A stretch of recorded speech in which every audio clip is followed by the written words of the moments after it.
நமக்கு முகமே தலைவர் தளபதி தான். நாங்க சரி, நீ யாரு போனாலும் சரி, அது தலைவர் கோசம் எல்லாமே வரும். ஆனா தலைவர் ஒரு 5 நிமிடம் பேசினால் 50 நாளுக்கு பேசக்கூடிய ஒரே தலைவர் நம்மளுடைய பேச்சு, தலைவருடைய பேச்சு மட்டும்தான் 50 நாளைக்கு அது பாட்டுன்னு போய்கினே இருக்கும்.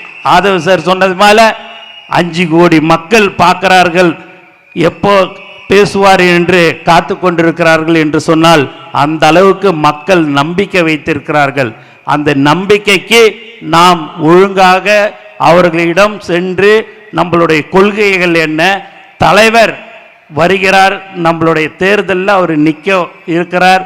2026 தலைவர் 234 தொகுதியில் நின்னாலும் அவர் ஜெயிச்சிருவார். அதில் எந்தவித மாற்று கருத்தும் இல்லை. ஆனால் அரசியல் சட்டத்தின்படி 3 தொகுதி இல்லை 4 தொகுதியில் தான் ஒருத்தவங்க நிற்க முடியும். அதனால தலைவர் ஜெயிச்சுவார். ஆனால் தலைவர் காட்டுற எல்லாரும் ஜெயிச்சாதான் நம்ம தலைவர் முதலமைச்சராக ஆக முடியும். அதை நீங்கள் மனதில் வைத்துக் கொள்ள வேண்டும். திரும்ப திரும்ப நான் சொல்கிறேன்.